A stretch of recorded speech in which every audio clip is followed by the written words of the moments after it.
السلام عليكم ورحمة الله وبركاته. سو دواذا ومقال عصب إيا مالين عصب كسو دواذا حق أغال إيا ولاشي سهرايان. هدي عاد نقو عصب تهاي أو مانتا نوغو كهريسو سبسكرايب سار قنبالي الكنفرو سياد نورو سعوتو آلا بوحان سوق لنا وحيابا مهمة ويقوه ريان فرصدها دونك كسعودا تحيد على يردو إني كفايدي ستو هدي هوري أنا وحدنا وما هتصنتهاي أدم كذا ما هتعلنا إن أسيشوكتا أنا وحدناته سود وبنا كلنا هاي مركلة مقال كمان تا وحوكو سافسين هاي داق وحبرشو أما scholarship كا يا بحناية عد كلماها وحوي مدوق أفريقيا معلومها مدوق أفريقيا في سوق يا فران مركوا فرصة اللي بعد مدوق أفريقيا كسوق بينينو si hore fursad shaqo bay ahayd hadiyana daawan channelka ayay ku jirtaa wad heli kartaa tan maanta waa fursad waxbarasho waana cidii waxbarashada sare doonaysa master iyo PhD ama doctoralka hadii aad jaamacad heerka kuwa dhamaysay jeceshahay inaad waxbarashada sii wadato waxaan ku haynaa ama aan kula socodsiinaynaa deeqdan waxbarasho oo aad hadda codsan karto kuna guuleysan karto باذن الله hadii aad awoodeedii aqoonteeda la timaado waayahay balan faahfaahin hadaba ka bixino fursadan maanta iyo waxay tahay fursadan maanta ama deeqdan maanta waxa la yiraahdaa African Union Commission Masters and PhD Scholarships halkaana laga dhiganayaa Pan African Universities jaamacadaha midowga Afrika ka hawlgalo ee waaweyn ayaa soo baxayaashu ama guuleystayaashu ay kala gali doonaan iyadoo dabcan qof walba fiilkiisa loo tixgelinayo barnaamijkan waa barnaamij sanadle ah waxaa loogu talagalay dhalinyarada reer Afrika ama qaaradaha ku noolaadan ama qurbaha ku noolaadan qofkii u dhashay qaarada waa u codsan karaa jaamacadaha haddaba qofka soo baxay waxa dhow gali doono ayaynu halkan ka sheegi doonaa waxa ugu horeysa Pan African University Institute for Basic Science, Technology and Innovation oo halkee buu qofkaasi markaa gelayaa Jomo Kenyatta University of Agriculture and Technology ama JKUAT Kenya institution ka labaad waxa weeye waa Pan African University Institute for Life, Health and Earth Science including health and agriculture Pausley halkee buu qofkaas una galayaa University of Ibadan Nigeria institution ka saddexaad waa Pan African University Institute of Governance, Humanities and Social Science oo kaasina waa halkee waa University of Yohan and the University of Pua Cameroon institution ka afraadna waa Pan African University Institute for Water and Energy Science including climate change oo markaas waa jaamacadda University of Tlemcen Algeria afartaas goobood ayaa loo kala qaybin doonaa ardayda waa halkee waa Kenya, Nigeria, Cameroon iyo Algeria marka dabcan sida meesha ka muuqata fiilka ay kala duwan yihiin fiilasha ayaa loo tixgelinayaa waana aniga akhriyayeen waayahay qofku muxuu ka faa'iidayaa hay kaga duwan tahay jaamacadaha kale ama inaan anigu jeebkayga ka galo jaamacad excellent programs aad hadda helaysaa oo ah world class yani heer caalami ah board network of academics and professional partners ayaa aad ku xirmaysaa oo ah aqoon-yahano iyo xirfadlayaal qaarada ama heer qaaradeeda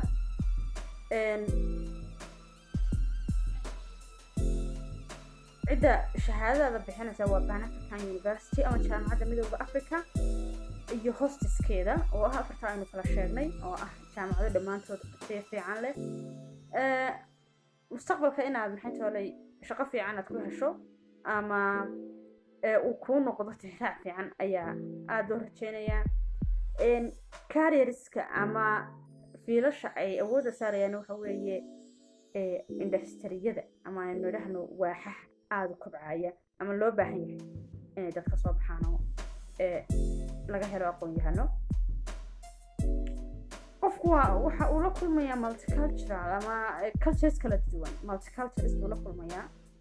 taasuna markastaba qofka way u fiican tahay oo markasta oo dad adiga kaa duwan aad la kulanto, dadkaas oo kaa midab duwanaadaan, ha kaa jinsiyad duwanaadaan, ha kaa aqoon duwanaadaan, ha kaa fikir duwanaadaan, xataa haddii haba kaa diin duwanaadaan, waxa aad kororsanaysaa wax cusub, cilmiyo cusub oo aanad casharada kalaaska ku dhiganayn ayaa nolosha dadkan kugu xeeran ee ka duwan intii yareedii aad sida taqaaneen isku xaafadda ahaydeen, isku magaalada ahaydeen, isku ehelka ahaydeen, isku afka ahaydeen ka duwan ayaad la kulmaysaa.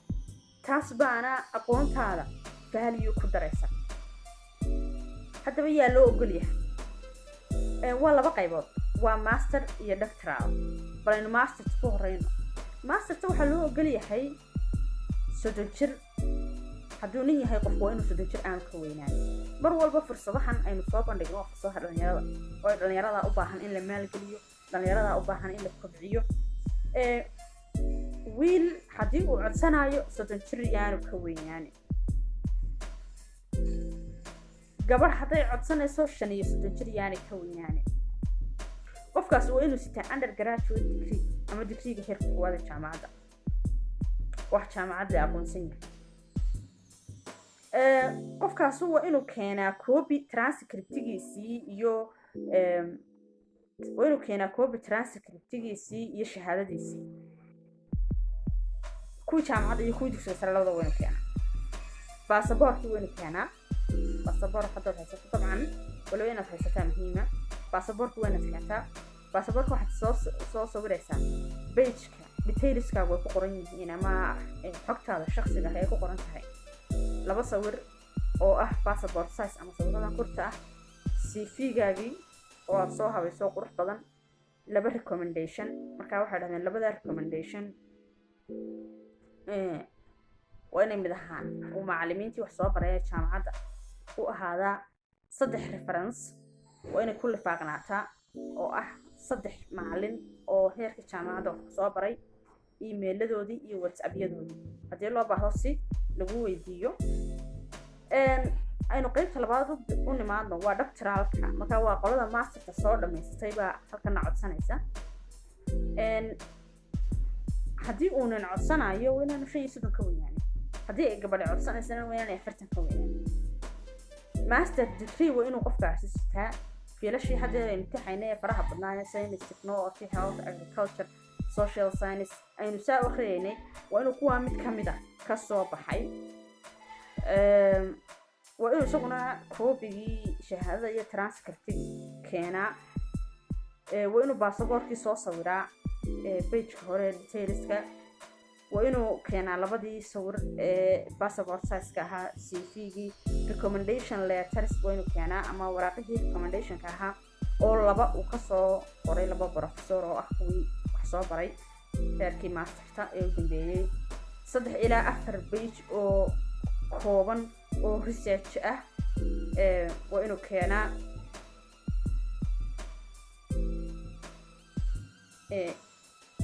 waxa u badan researchkaas inuu ahaado researchkii uu jaamacadda kaga qalin jabinayay. waa inuu 3 reference keenaa oo ku soo daraa oo ah macallimiintii iyaguna professoradii soo baray wax. 3 macallin waa inuu email-adooda iyo WhatsApp-yadooda soo raaciyaa. waxa macquul ah qofku markuu wajiga hore ku soo in imtixaan qoraala iyo mid afkaaba laga qaado. qofka doonaya inuu masterta codsado, shardiga masterta u gaar yeeleen, waa inuu si fiican u yaqaanaa ama tarjumi karaa, isku badbedeli karaa 2 ka mid ah 2 luqadaha officialka ah ee midowga Afrika.